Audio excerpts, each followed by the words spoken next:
7 heures du matin, dans une école genevoise.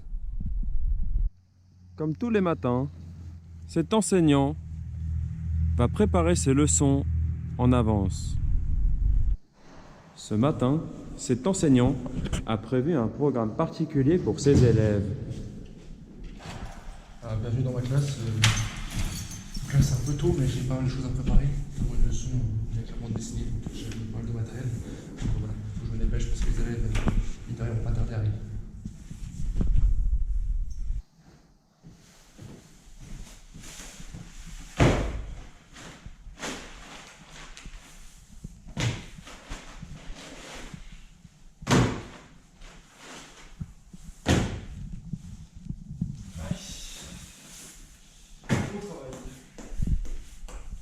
Un peu plus tard, un autre collègue entre dans l'établissement.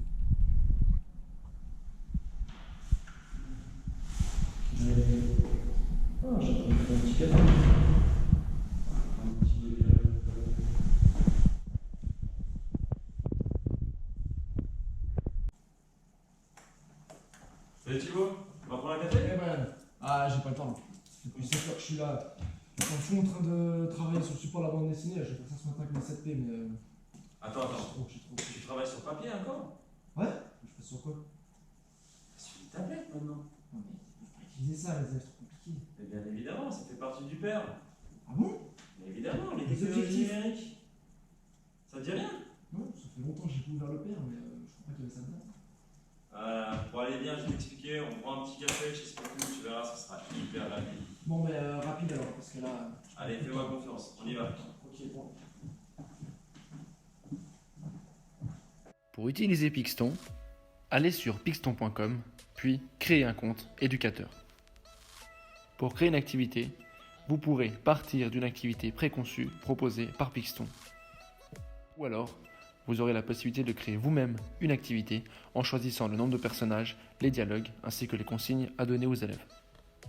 Il suffira ensuite de créer un lien d'auto-inscription. Vous le donnerez ensuite aux élèves et ceux-ci l'entreront dans la tablette pour se connecter à leur compte Pixton. Une fois la tablette en main, les élèves vont sur pixton.com, se connectent en tant qu'élèves à l'aide du lien d'auto-inscription que l'enseignante aura généré. Une fois sur leur compte, les élèves choisissent l'activité que vous leur proposez. Ils sélectionnent la mise en page, le nombre de vignettes, ensuite les décors et enfin le nombre de personnages. Une fois les choix effectués, les élèves seront dirigés sur l'application Pixton et peuvent procéder à la création de la BD. Les élèves ont la possibilité d'ajouter, de modifier ou de supprimer certains personnages. Ils peuvent aussi modifier les décors et insérer du dialogue.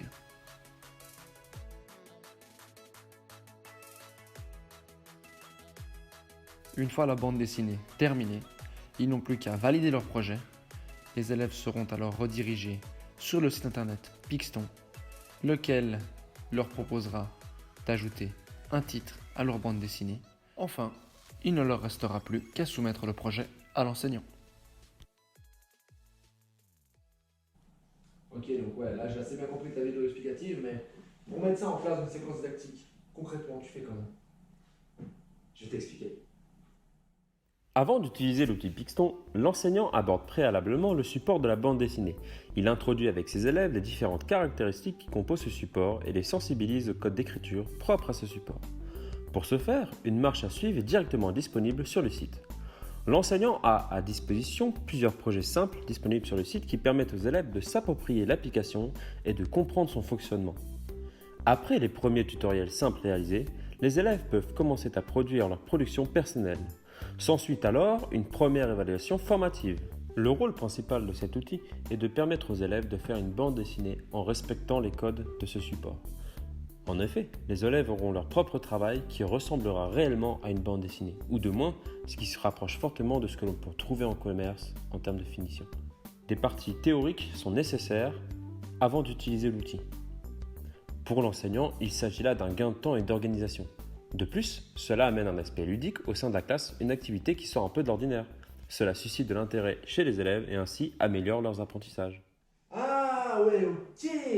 Ok, ça peut être pas mal, d'accord. Ok, je vois comment mettre ça en place, mais tu vas parler des objectifs du père. Hein. Et là, on les voit où? En gros, tu travailles le français avec le texte qu'il raconte, Ok. en le combinant avec les mythiques, le domaine mythique. Ouais. Tu utilises des technologies numériques. Ouais. Et en plus de ça, dedans, tu as les approches transversales, puisque les élèves, tu peux les faire travailler en groupe, donc ils travaillent la collaboration.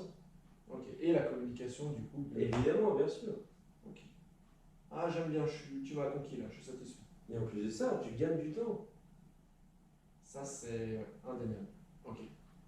Il y a encore en fait un truc qui me chagrine, c'est le nombre de tablettes numériques. Comment je fais parce qu'avec mes 20 élèves, comment je peux faire?